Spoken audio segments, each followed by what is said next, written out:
A paz do Senhor, irmãos. Graças a Deus. Vamos, sem delongas, a leitura do capítulo 12 do livro de Jó, para darmos continuidade ao nosso compromisso de sempre expor a palavra de Deus.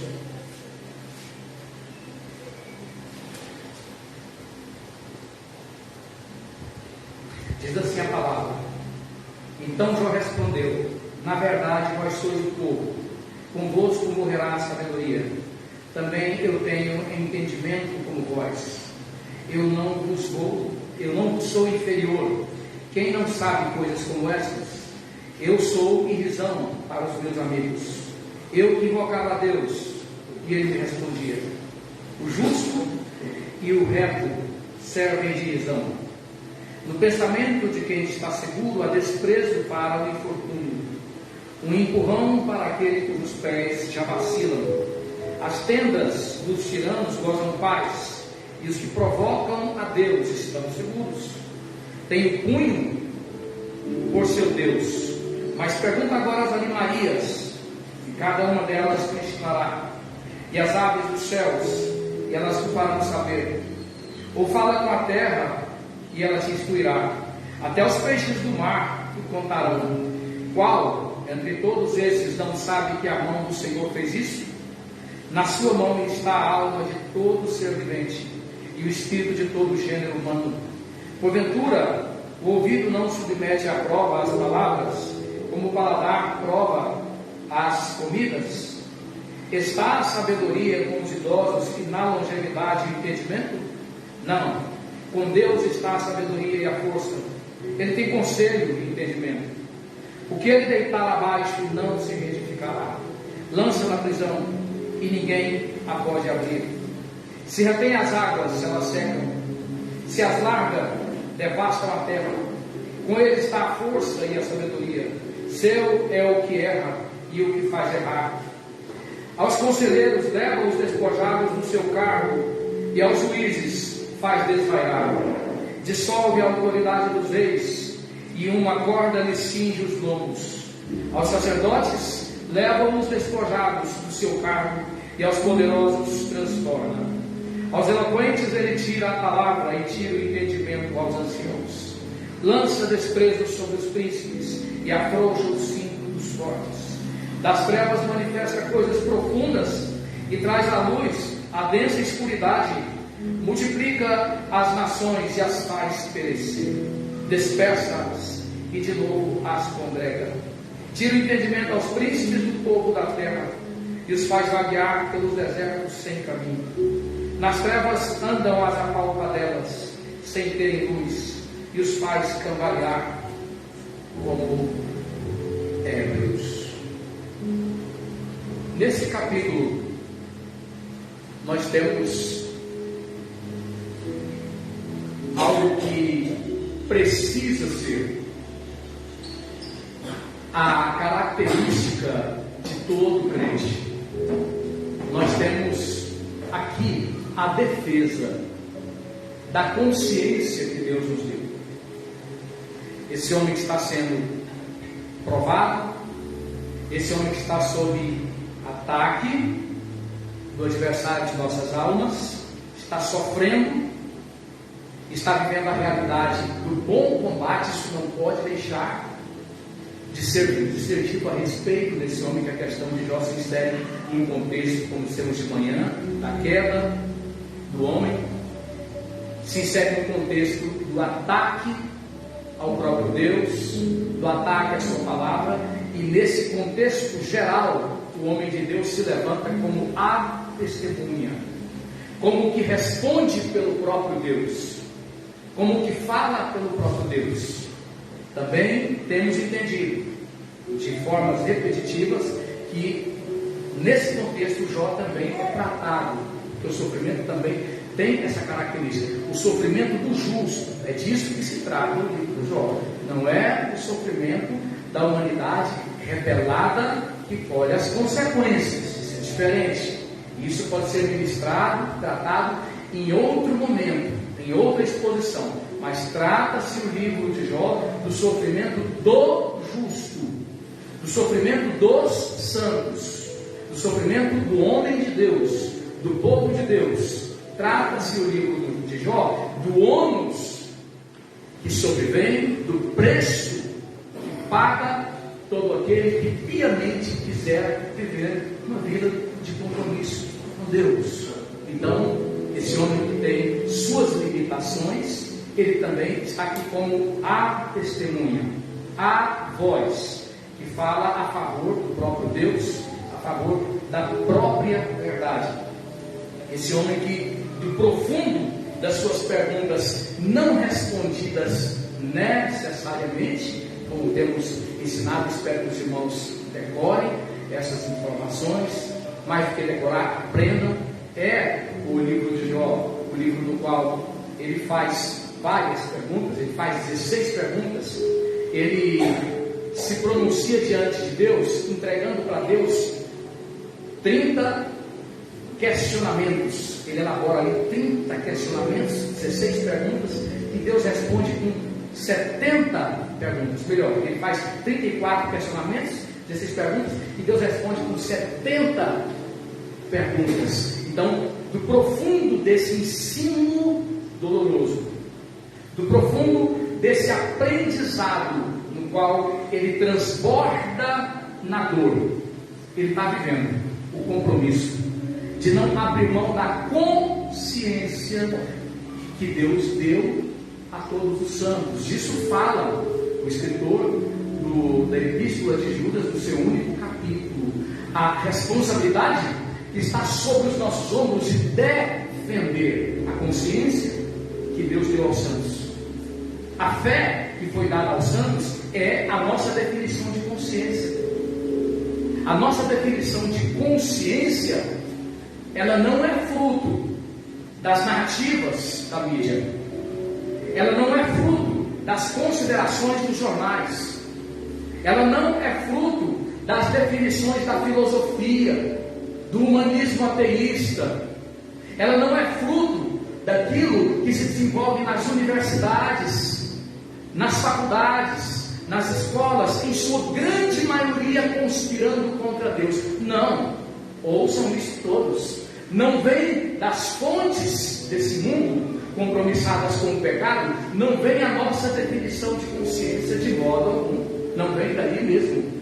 A nossa definição de consciência, o nosso senso de mundo, o nosso senso de vida, o nosso senso de valores, isso advém dos princípios que nos foram comunicados por alguém, nada mais, nada menos que o próprio Deus. E essa comunicação para nós hoje, que vivemos há 2000 anos de cânon bíblico fechado, da revelação concluída, esta consciência vem desta palavra que já foi consumada, não há mais o que revelar. É por isso que muitas vezes nós oramos pedindo: Senhor, tem misericórdia de nós nessa noite, numa determinada manhã, no momento aonde vamos expor a palavra de Deus, vamos pregar, então nos humilhamos e dizemos: tem misericórdia de nós e nos ilumine a respeito da palavra já revelada. Um monte de falso profeta anda por aí, dando show, fazendo espetáculo, com todo um melodrama, se dizendo reveladores. Eles são mesmo falsos, porque a palavra já foi revelada. A revelação foi consumada, não há mais que se revelar. Deus ilumina-nos a respeito da palavra já revelada. Então, a nossa consciência, ela é resultado desta palavra já revelada. E o que está em questão aqui é exatamente o ataque aos valores que definiram essa consciência. O inimigo se levantou desde o começo para destruir esses valores que produziram essa consciência.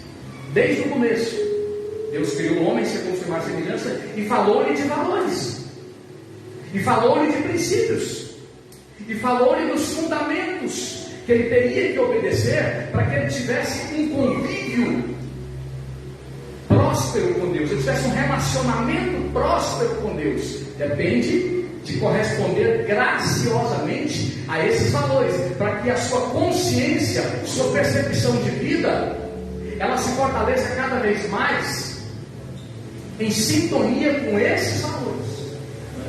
E o que é que está acontecendo aqui? Os amigos de Jó, dos quais Zofar se destaca nos seus ataques virulentos, a consciência de Jó. Se não ser, Deus falou desse homem como alguém bem resolvido, alguém íntegro, alguém fiel ao Deus dos princípios e aos princípios de Deus. Então, quando se ataca Jó, está se atacando os princípios.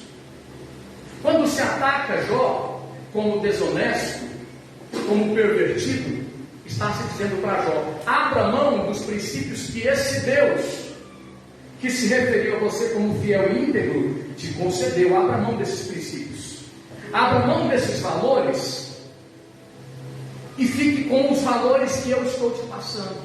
Valores tais como a teologia, tem um termo para definir a teologia reprodutiva, né? A mesma coisa da tal filosofia behaviorista, né? Que vem da palavra em inglês behavior, né? Que é comportamental. Então, se você tem um bom comportamento, então você vai ter da parte de Deus bons resultados.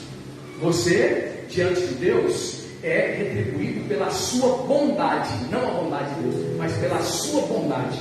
Coloque de lado o mérito que é exclusivo de Deus.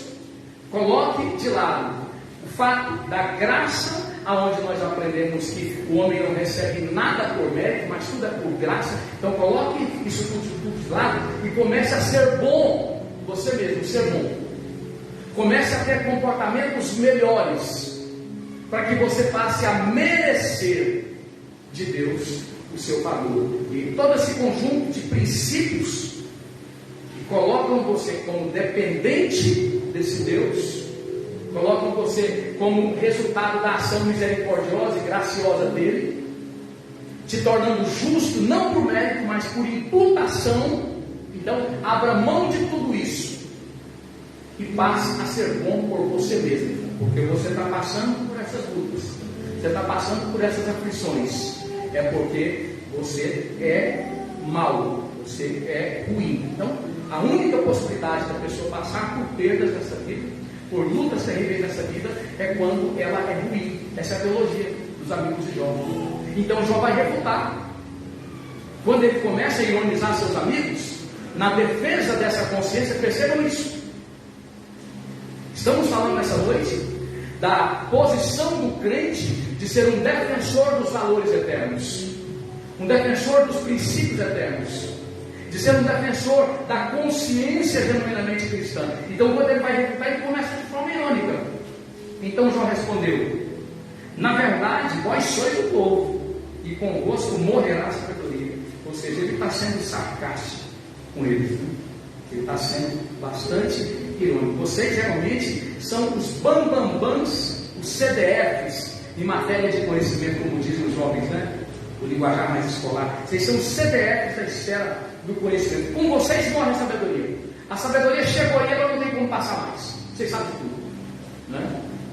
É interessante que essa é a impressão que nós temos quando vemos tantas pessoas que querem destruir os valores cristãos, querem esvaziar a nossa consciência resultado desses princípios. Elas parecem a própria sabedoria encarnada.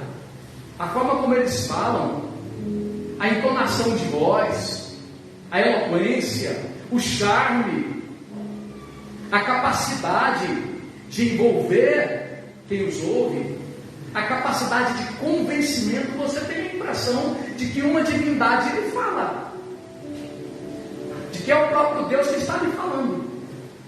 Assim, os arautos do engano, os arautos da mentira, a turma que compõe o clube dos amigos de Jó, se aproxima de nós, se aproxima dos santos ao longo da história. Você tem alguém aqui que está padecendo, está sofrendo por uma causa, a única causa justa que existe. Então chega essa voz coloca a necessidade de desistir disso, né? Desde o começo, né? Desde dentro de casa, nós enfrentamos essa oposição que vem do inferno. Jó, ele começou a enfrentar essa oposição a partir da sua própria esposa. Você vai continuar fiel à sua integridade, fiel à sua consciência? Você vai continuar fiel ao seu Deus? Você vai continuar nesse compromisso de não recuar com todas as perdas que você teve? Abandona essa consciência. Abandona esses valores. Isso não deu em nada não. A situação que você está, isso deu resultado não. Você creu, foi fiel, defendeu, se posicionou, foi testemunho e está nessa situação. Ironicamente, abençoa esse Deus e termina tudo, e morre tudo. Então, as vozes que querem nos fazer recuar da nossa convicção cristã, muitas vezes elas ecoam a partir da nossa cara. E muitas vezes, dentro da igreja, há pessoas também, dentro da comunidade cristã, que são pessoas que prestam um desserviço à consciência.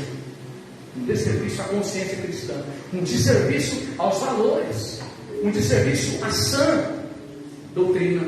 Jó depois que ironiza esses homens, no versículo 4 ele diz: eu sou irrisão para os meus amigos, eu que invocava a Deus e ele me respondia. O justo e o reto servem de irrisão, ou seja, eu sou motivo de piada. Interessante que na defesa da consciência que Deus lhe deu, dos valores que Deus lhe deu, ele vindica, ele reclama a sua condição de alguém que é íntimo de Deus. Eu não sou alguém que falo de Deus apenas, é o que ele coloca aqui. Eu sou irrisão para os meus amigos, eu que invocava a Deus e ele respondia. Então, irmãos, uma coisa é você falar a respeito de Deus. Muitas pessoas falam muitas coisas a respeito de Deus. Existem N religiões, fruto da concepção humana sobre Deus, fruto daquilo que as pessoas acham de Deus. Mas isso é muito diferente de você verdadeiramente falar com Deus. Falar de Deus é muito diferente de você ser alguém que é íntimo de Deus. Então Jó aqui, ele apela para a sua condição, ele protesta em nome da sua condição de alguém que conhece a Deus. Em muitos momentos das nossas vidas, quando o acusador está nesse contexto aqui, se dirigir a nós para nos tirar a certeza e deixar a dúvida no lugar da certeza, nós temos que, de uma forma muito solene, de pronto ânimo, nós temos que reivindicar a nossa condição de pessoas que têm um convívio verdadeiro com Deus, uma intimidade com Deus. Muitas vezes nós vamos ter que dizer algo lá, dúvida no lugar da certeza, eu não vou aceitar. Eu tenho certeza, eu tenho convicção da minha salvação, da minha vida com Ele. O apóstolo Paulo, acelerando nesse sentido, ele diz: todas as promessas de Deus não são sim e não. Não é dúvida, é certeza. Todas as promessas de Deus são em Cristo Jesus, sim. Fiel é o que prometeu, pelo que também o fará. Então, muitas vezes, ou sempre, que se aproximarem de nós, fundamentados nos valores estranhos à palavra de Deus, para questionar os valores bíblicos sobre os quais se fundamenta a nossa consciência, nós temos que ter uma atitude de enfrentamento, de protesto. É isso mesmo, alto lá, a minha comunhão com Deus. Isso aí ser questionado. Atribuir a mim pecado, atribuir a mim a perversidade, sendo que Ele já me justificou, Ele já me perdoou, Ele é a minha testemunha, isso eu não posso aceitar. E ele vai dar prosseguimento às suas colocações, quando ele diz: olha, o que vocês estão dizendo aí é tão vazio, que até a própria natureza muda pode testemunhar. O fato de que os tiranos, os maus, os perversos prosperam, Você está dizendo que eu quebrei financeiramente, que eu perdi a saúde, que eu perdi os meus filhos, que eu perdi o meu casamento? Alguém indica que perdeu? Você está dizendo que as minhas perdas se devem aos meus pecados? E que quem não tem pecado não perde? Então olhe para os tiranos, olhe para os perversos, para os piores que existem. Como muitas vezes eles prosperam sim. Eles prosperam sim. Irmãos, há aqui uma palavra que nos leva a compreender qual que é a verdadeira razão da nossa esperança. A razão da nossa esperança não está no fato de que Deus possa punir o injusto agora. Muitas vezes não pune. Muitas vezes o injusto, ele vive, ele é longevo, morre velho, próspero nos seus bens, passando a impressão de felicidade e vai embora para a eternidade farto de dias. Não é difícil citar exemplo de homens que viveram 80, 90, talvez até 100 anos, e pessoas ímpias. Uma das pessoas que foi um dos maiores malfeitores do nosso país, que mais contribuiu com o ensino da desconstrução da consciência cristã, que é o que estamos falando nessa noite, foi Roberto Marinho.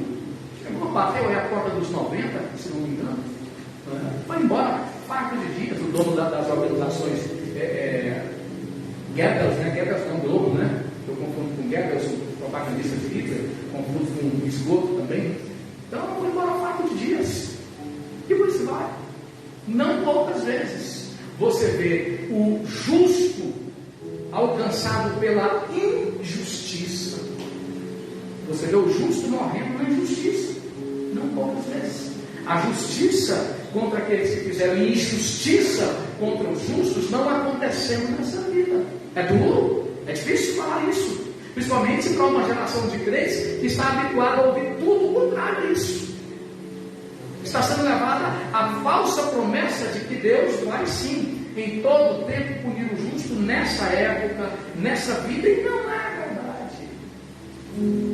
Vários exemplos bíblicos. João Batista morreu na injustiça de Herodes, morreu sem ver Deus fazer justiça. A totalidade dos apóstolos, dos profetas, morreram sem ver a justiça sendo feita.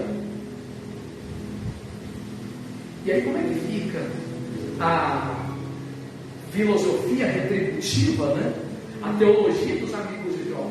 Você está passando por isso por causa das suas injustiças. Isso acontece com o injusto. Onde é que fica isso aí? Diante do testemunho dos profetas, dos apóstolos, do próprio Jesus, como é que fica isso? Isso é para dizer que o propósito de Deus em termos de nos galardoar não se expressa na sua totalidade nessa vida. Não quer dizer também que Deus não faça a justiça contra o ímpio nessa vida. Acontece. Mas Ele não assumiu esse compromisso de, na totalidade, fazer justiça contra o ímpio nessa vida, não. O que nós temos certeza é que passa o tempo e passar, Deus fará justiça. Por quê? Para Deus os milhares de anos não são nada. Para que Ele vai ter pressa?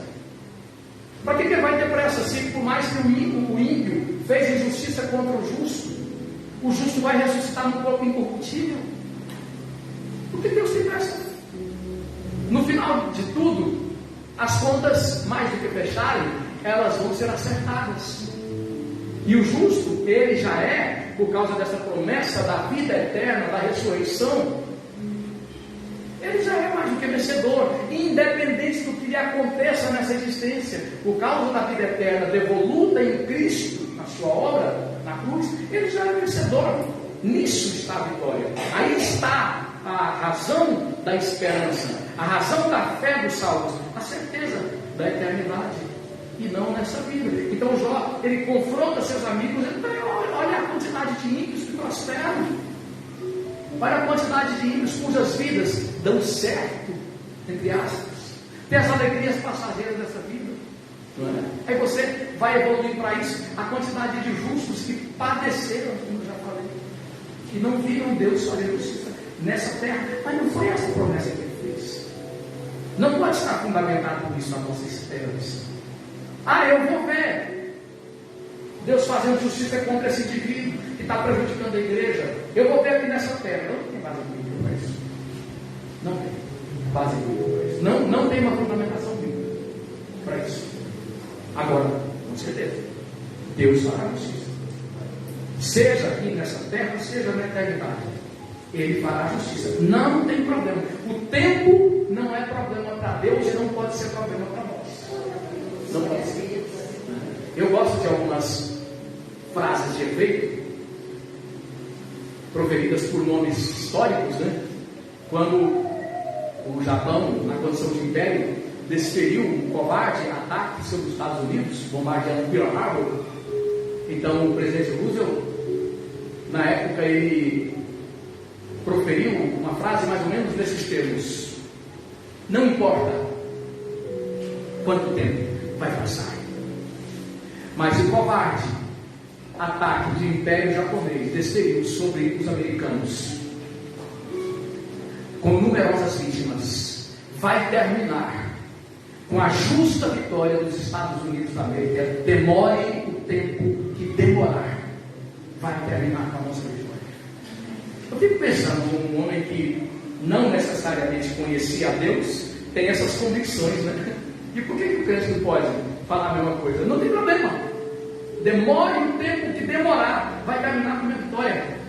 Se realmente eu sou de Deus, eu sou convertido, Ele me salvou, meus pecados foram perdoados, eu renunciei ao mundo, eu sou dele, então eu posso ter certeza que em todas as coisas somos mais do que vencedores por aquele que nos amou, independente do tempo que demorar. Eu sou mais do que vencedor por aquele que nos amou.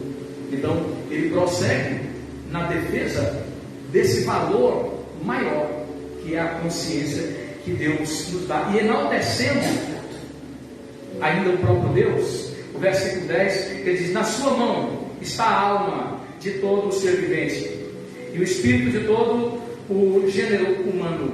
Porventura o ouvido não submete à prova as palavras, como o paladar prova as comidas? Está a sabedoria com os idosos e na longevidade o entendimento? Não. Com Deus está a sabedoria e a força.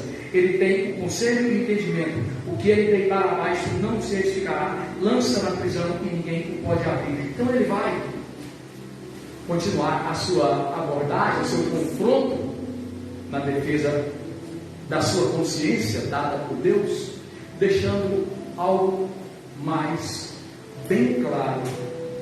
O que é esse algo mais que ele vai deixar bem claro? Deus não perdeu o controle.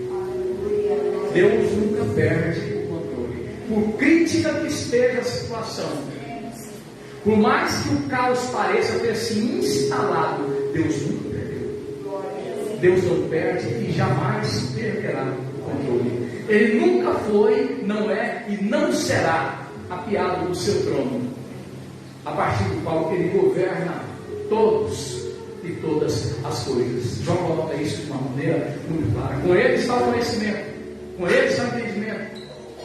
Ele vai corroborar com a voz dos demais escritores bíblicos. Deus, ele eleva e ele abate. Ele dá a vida e ele tira a vida. Ele abre a porta e ele fecha o controle. Deus não perdeu o controle. Essa palavra é muito profunda, irmãos, também porque, por vezes, no enfrentamento das situações, nós oramos e temos que orar o tempo inteiro. Como disse aqui, Jó, ele se manifesta, ele reivindica a condição de alguém que não apenas fala de Deus, ele fala com Deus. Ele é alguém que tem intimidade com Deus. Ele é alguém que vive o relacionamento por excelência, que é o relacionamento com Deus. E vendo a vida de Jó, muitas vezes nós temos a impressão de que na nossa oração, falando das nossas lutas, falando do sofrimento que passamos por causa da obra de Deus, por causa da única causa justa que existe, a impressão que nós temos em meio ao calor das lutas é que nós vamos orar para chamar a atenção de Deus. para que Deus possa olhar para aquela situação. Ô Senhor, olha para mim, como cego, né? Jesus, filho de Davi, tem misericórdia de mim, olha para mim. Senhor, atenta para a minha condição. Parece que Deus vai, a partir daquela oração aflita, começar a entender a nossa situação. É interessante como nós humanizamos Deus, né? Como a gente faz com que Deus se torne humano, limitado, quando Deus, desde a mais inalcançável, inimaginável eternidade, sabe de todas as coisas. O nosso amanhã é hoje para Ele. Não sei quem foi a frase, mas foi feliz quando a proferiu, dizendo: olha, o meu pecado de amanhã é um flagrante para Deus hoje. Então, quando esse homem de Deus ora, quando ele clama, quando nós entendemos a intimidade dele com Deus, nós precisamos compreender que ele está lidando com alguém para o qual nada é novidade. É muito importante compreender isso, porque o desespero é contornado. Não, eu estou lidando com alguém que não perdeu o controle, não. Eu estou lidando com o Deus verdadeiro que não foi avisado do que está acontecendo, não. Ele, na eternidade, ele viu o que está acontecendo hoje. Nada há que escape aos seus olhos. Jó fala disso. Nada há que escape às suas mãos. Nada há que seja novidade para ele. O que está acontecendo hoje, o que vai acontecer daqui a 100 anos, daqui a 1000 anos, na eternidade ele estava vendo isso. Na eternidade ele era Senhor já sobre o que vai acontecer daqui décadas, daqui anos, daqui milênios. É com esse Deus que estamos lidando. Na nossa oração, no nosso clamor, no enfrentamento contra o inimigo de nossas almas, porque o livro de Jó trata disso. No nosso enfrentamento, defendendo a consciência cristã, os valores cristãos, nós somos confortados por essa convicção de que estamos lidando com alguém nada mais, nada menos do que o próprio Eterno. É o Eterno Deus. Ele é o Eterno. Ele é aquele que tem o tempo, tem todas as coisas, tem todas as criaturas em suas mãos.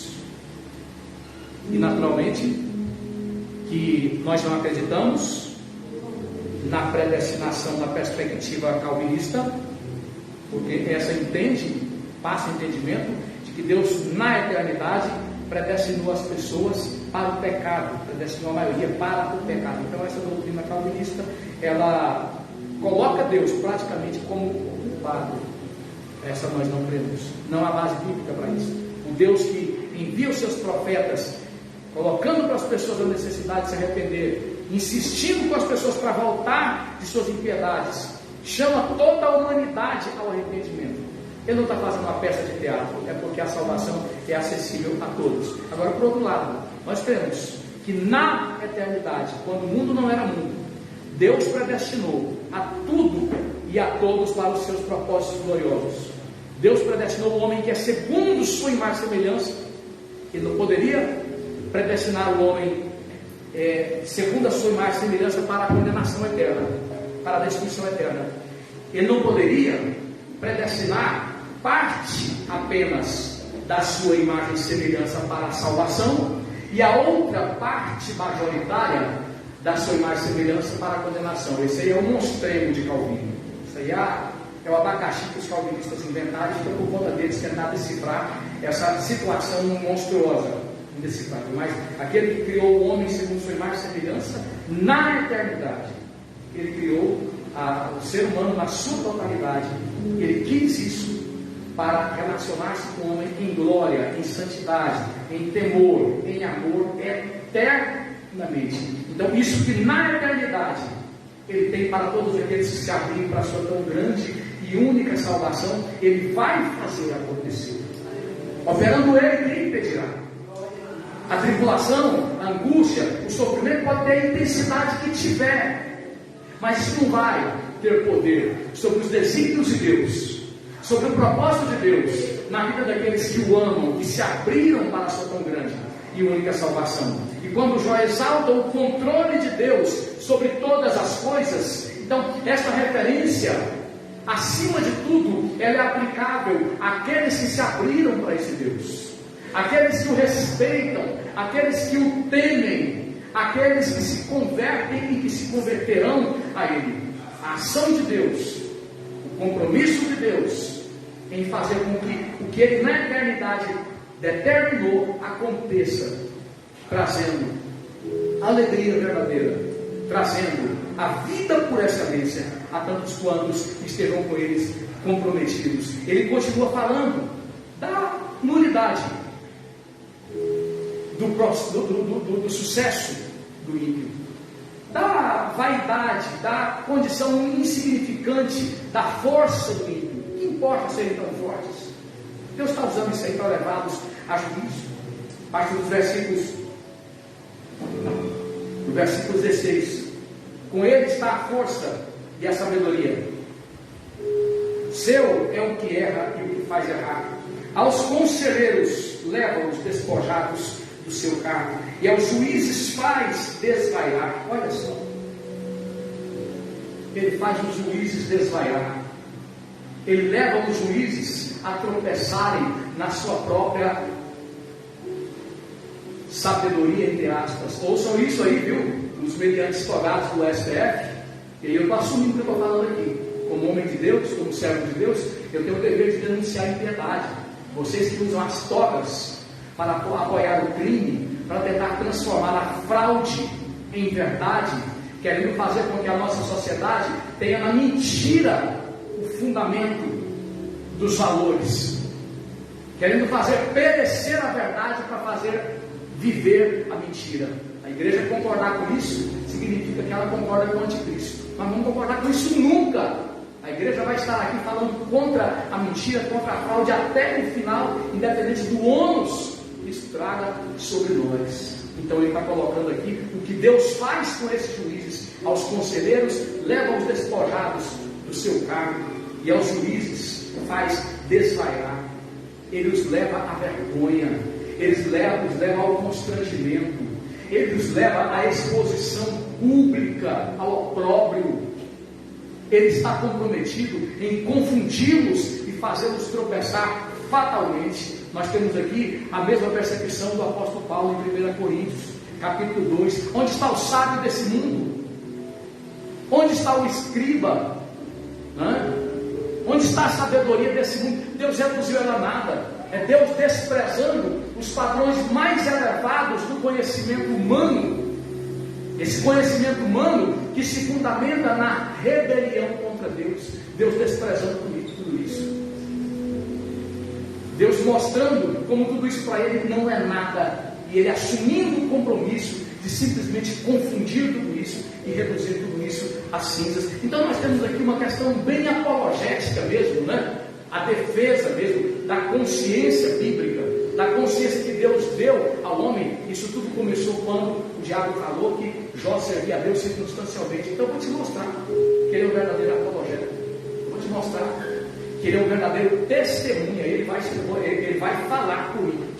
Ele vai ser a minha voz no meio da perda mais profunda, no meio das angústias as mais indescritíveis. Ele vai testemunhar, ele vai depor a meu favor. Então é esse homem que está fazendo essa colocação assim apologética sobre o sucesso dos ímpios, e continua: de sob a autoridade dos reis, e uma corda lhe cinge os lombos. Ou seja, ele faz com que aqueles que estão lá em cima, com toda arrogância, com toda prepotência, viu, o seu Alexandre de Moraes e Cia? É o que ele faz. Ele faz com que aqueles que estão lá no trono, eles sejam transformados em escravos, em prisioneiros. É o que essa palavra está dizendo. Sob a autoridade dos reis, e uma corda lhe cinge os lombos, transforma eles em escravos. É o que essa palavra está dizendo. Aos sacerdotes levam os despojados do seu cargo, e aos poderosos transtorna. Essa palavra é a palavra para os falsos ministros, para os falsos obreiros, para os arautos da teologia coach, para os arautos da teologia da prosperidade. O que ele faz com esses falsos sacerdotes, com esses falsos obreiros? Igual uma abençoada estava dizendo de forma cínica: por aí, que Jó estava passando por tudo que ele estava passando, porque ele não era dizimista. E com palavras assim bem convincentes, ao som de uma música maravilhosa como essa que está tocando, que até fazia as pessoas chorarem, glorificar diante daquela mentira tão deslavada, né? Então está falando aqui o defensor da palavra de Deus, o apologeta de verdade, está falando o que Deus faz com essas autoridades, desde autoridades seculares até autoridades eclesiásticas, que pervertem a verdade, que estão a serviço da destruição da consciência que Deus deu ao homem, que fraudam os valores espiritualmente estabelecidos para fixar os seus valores de conveniência, valores de ocasião. Então sobra para todo mundo, desde as autoridades seculares até as autoridades eclesiásticas, né? Aos sacerdotes, levam-os despojados do seu cargo. Eu me lembro daquela passagem lá de Oséias capítulo 4, né? Meu povo está sendo destruído, porque quando você deixa o diabo violar a sua consciência cristã, você vai ser destruído. Então Jó está defendendo a consciência que Deus lhe deu. Esta é a palavra. Jó está defendendo os valores que Deus lhe deu, dizendo não para aqueles que querem lhe dar outra consciência. Então Oséias 4 fala disso também. Meu povo está sendo destruído porque lhe falta o conhecimento. E aí ele vai falar de uma sentença também sobre as autoridades que são promotoras da consciência de ocasião. Porque tu, sacerdote, deixaste o conhecimento, eu também te rejeitarei, para que você não seja mais sacerdote diante de mim. Irmãos, Deus está comprometido em fazer com que não seja mais. Deus está comprometido em destituir aqueles que estão nesse momento ocupando posições em quaisquer esferas da sociedade, comprometidos em destruir os valores eternos em favor dos valores do momento. Ele está comprometido com isso. Ele os destituirá. Eu também. Você desprezou o conhecimento, você desprezou a verdadeira consciência, você desprezou os verdadeiros valores. Por causa disso eu também te desprezo, para que você não seja mais. Você não vai ser mais. Irmãos, igreja, nós temos que temer ao Senhor. Nós temos que pesar bastante nossas palavras, nossas ações. Nós somos a voz de Deus para a nossa geração. Nós somos os portas-bandeiras da verdade. Nós somos prisioneiros eternos da verdade, custe isso o que custar para nós. Nós somos prisioneiros para sempre da verdade. Pouco importa se você não fique com ninguém. Se olhem para você como olharam para Jesus ali em João capítulo 6, e fazou todo mundo. Quase todo mundo ficou uns gatos pingados. Muitos não ficou nada. Esse comentário vai dar rolo. Estou fora. Eu quero uma coisa que não me comprometa tanto. Pode ir embora. Porque nós estamos comprometidos com a verdade. Nós, como cristãos, temos que pesar muito nossas palavras, nossas atitudes, tomar cuidado para a gente não ouvir e não ver o pecado e ficar indiferente. Tomar cuidado para a gente não secundar, não apoiar o erro, o mal, seja com o nosso silêncio, seja com palavras de demagogia. Então, esse homem está aqui vivendo uma posição verdadeiramente bem apologética mesmo. Está colocando quem Deus é, o que Deus faz, está colocando o fato da consciência que Deus deu aos seres humanos, e por causa disso eles responderão, eles terão que prestar relatório do muito que receberam e perverteram muito que receberam, e também do pouco que receberam.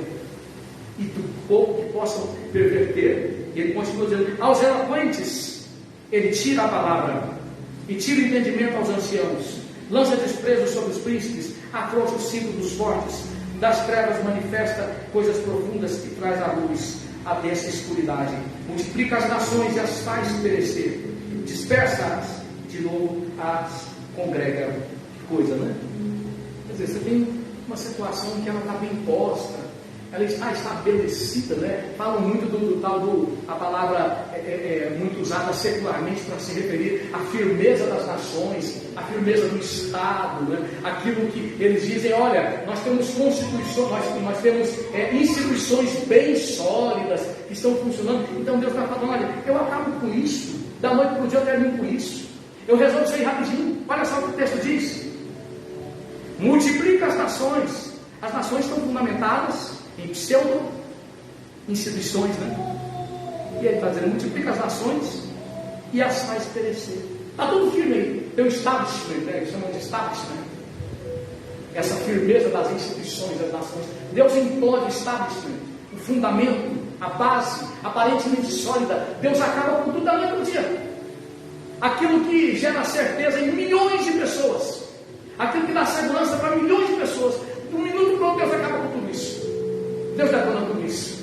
E ele prossegue dizendo, dispersa-as e de novo as congrega. Olha só, ele desorganiza tudo, ele joga tudo para cima e só vai ser do meu jeito, vai ser da minha forma, não dependendo de concordarem ou não dependendo em nada dos aplausos das pessoas ou da reprovação delas. Deus não olha para isso, ele bagunça tudo e reorganiza da sua maneira. Porque você sabe, irmãos, como é que isso aqui fala conosco, além de tudo que já falou?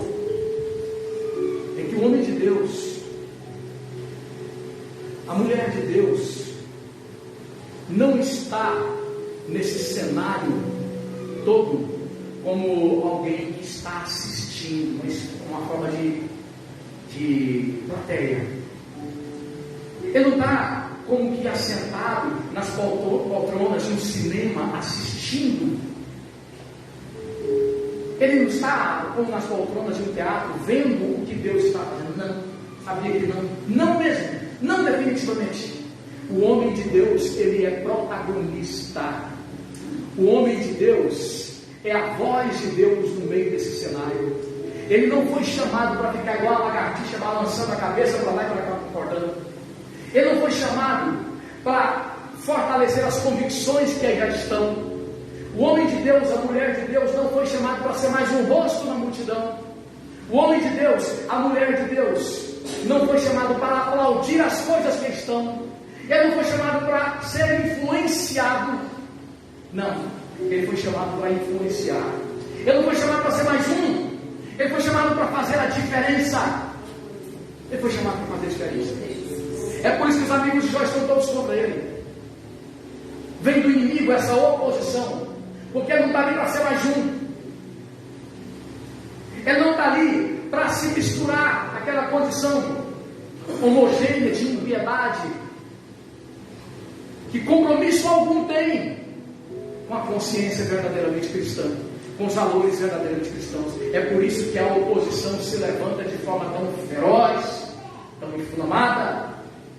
E o apóstolo coloca isso para nós. Todo mundo que piamente quiser seguir a Cristo Jesus vai padecer, porque você vai incomodar, porque você foi levantado para testemunhar a favor do próprio Deus. É a questão que a teologia chama de apologética. Apologética significa a defesa da fé. É isso que significa. Então você, como cristão, você é verdadeiramente um apologeta, um defensor, um soldado da fé que foi dada aos santos. As várias passagens ficam nos perseguindo o tempo inteiro, mostrando a postura dos homens de Deus pela história, que foram levantados para ser a voz de Deus perante uma sociedade carente dos valores verdadeiros. O apóstolo Paulo, quando está ali naquelas cidades de Derbe, de Listra, de Icônio, ali por volta de Atos capítulo 14, prega com intensidade a palavra. E então vêm os judeus e com fúria o apedrejam, a ponto de que aqueles que o viram o consideravam como morto. A pessoa acabou. Terminou o apóstolo Paulo. Foi morto a pedradas, foi morto foi assassinato. E esta dedicação, esse fervor de quem conheceu a causa verdadeira é mais forte que a morte. É maior do que aquilo que os homens consideram como impossível. É maior do que a perseguição. É maior do que os levantes. É maior do que a dor, a mais excruciante. É o fervor daqueles que verdadeiramente conheceram a verdadeira causa, a única causa digna que existe, a causa da verdade. E o texto ali de Atos 14 diz que Paulo se levanta daquela situação em que ele foi dado como morto e ele entra na cidade. ou seja, meu compromisso não tem limite. Eu quero terminar essa ministração. Hoje é a noite de ceia. E eu quero terminar essa ministração colocando para vocês que as nações, elas sempre correram atrás do vento.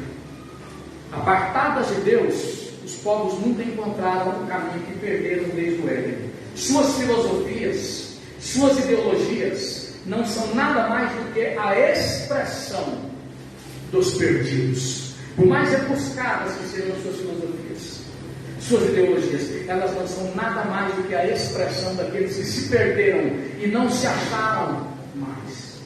Mas quando nós entendemos a palavra de Deus, o Evangelho do Senhor Jesus, então pela fé nós temos a oportunidade de levantar a única bandeira justa que existe, a única bandeira da única causa justa que existe, que é a causa do Evangelho. Sofrer pelo Evangelho é uma satisfação de valor indizível. O homem natural que corre atrás do vento não entende o que é isso. E nessa noite eu quero dizer para o irmão que o irmão precisa procurar se aprofundar mais na alegria, na gratidão, a alegria da salvação. Precisa exaltar mais o Senhor pelo fato de que mesmo através do sofrimento Ele te alcançou e te deu a honra de poder participar. A satisfação imensurável de ter sido aceito. O sofrimento do justo também tem essa característica. Do mundo não. O sofrimento do justo, o que eu estou passando, me leva a regozijar, porque eu estou passando por isso como uma característica da aceitação. Ele me aceitou, eu fui incluído, eu fui aceito.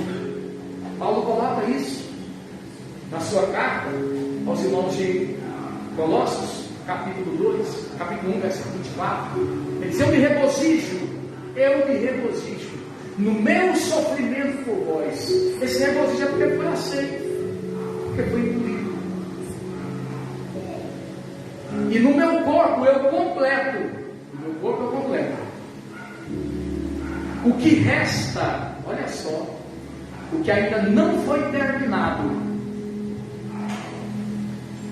das aflições de Cristo, pelo seu corpo que é a igreja. O que Paulo está falando? Uma heresia?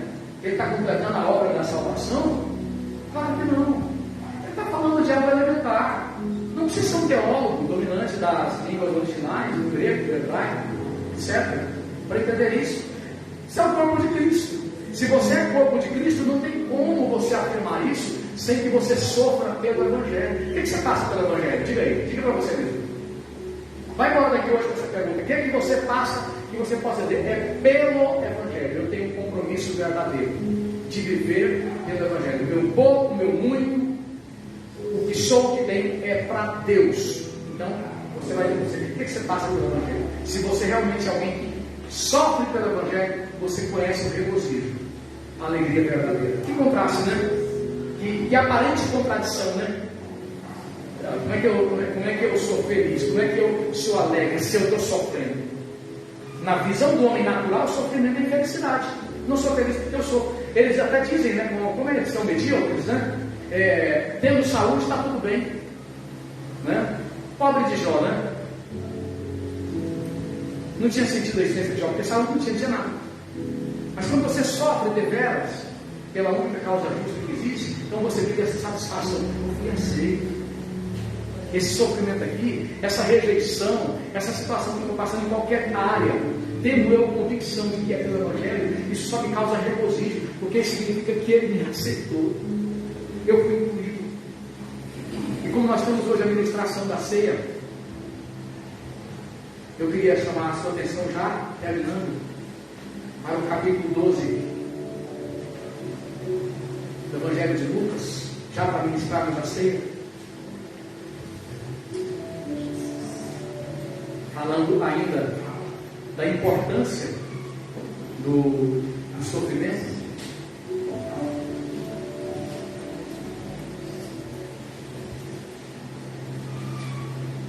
E eu já peço ao pastor Joel, ao pastor Levi, que se posicionem aqui, perdão, capítulo 12, não, capítulo 22 do Evangelho de Lucas. Ele diz assim, capítulo 22, versículo 19, diz assim: e tomando um pão, tendo dado graças, o partiu e lhes deu, dizendo: isto é o meu corpo, oferecido por vós, fazei isto em memória de mim. Semelhantemente, depois de cear, tomou o cálice, dizendo: esse é o cálice da nova aliança, no meu sangue derramado em favor de vós. Eu posso terminar aqui essa ministração, principalmente a ministração sobre a ceia. Eu posso terminar aqui quando ele diz: dá oferta, ele dá graças, parte, e dá para eles, e diz: esse é o meu corpo oferecido por vós. Ele está falando conosco claramente que a história dos santos não se escreveu sem o sofrimento. A própria palavra oferta, tão banalizada, tão prostituída nos arraiais evangélicos, ela fala disso. Ela é profundíssima nessa colocação. O animal que era sacrificado não eram cócegas que eram feitas nele, ele era sangrado mesmo. E essa figura, ela chega até o cristianismo prático.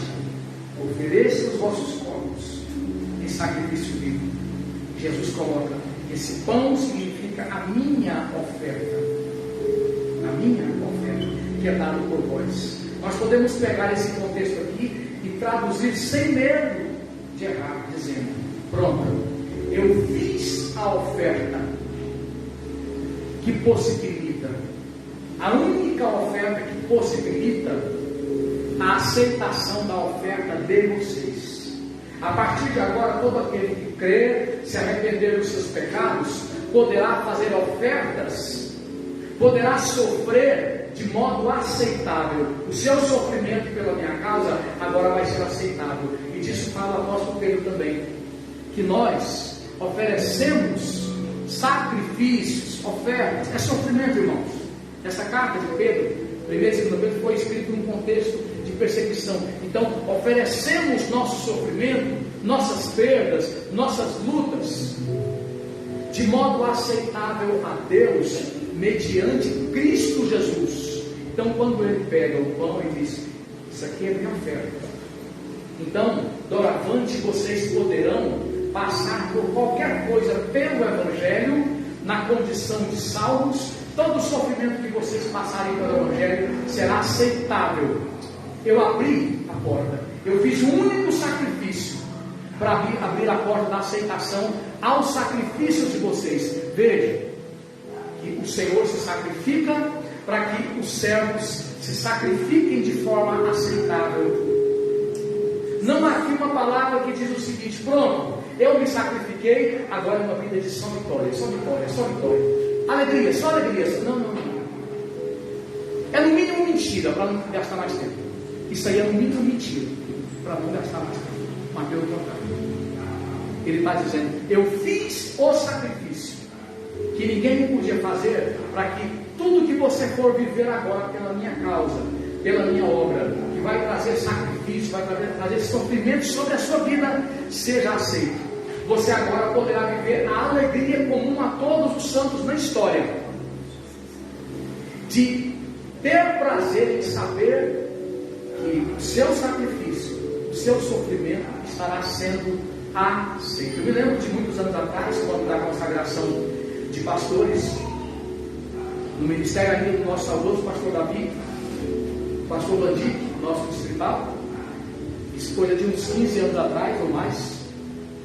Ele dizia para os obreiros que iam ser consagrados: vocês vão se ajoelhar aqui, vão receber a oração, e vocês vão se ajoelhar porque vocês estão vindo agora, serão consagrados ao sacro ofício. A palavra sacro ofício é também sacrifício. Quando você se converte, você está ouvindo os santos te dizerem: bem-vindo ao sacrifício. Bem-vindo ao sacro ofício, bem-vindo ao sacrifício. Então, quando Jesus pega o pão, pega o cálice e diz: olha, está aqui, eu já resolvi. Vocês, se tentassem se aproximar diante de Deus com suas bondades, como na filosofia dos amigos de Jó, vocês seriam fulminados. Se vocês dessem seus corpos para serem queimados, vocês seriam fulminados. Se fosse apelar para o seu próprio mérito. Mas agora, o meu mérito tornou os sofrimentos que vocês possam passar pela obra de Deus aceitáveis, e vocês poderão se alegrar nisso. Parece estranho, né, irmãos? Eu sei, mas é somente o Evangelho. Eu lamento por toda a confusão que é formada por parte de outras vozes sem compromisso com a palavra de Deus, mas é simplesmente o Evangelho. Feche os seus olhos, curva a sua cabeça nesse momento.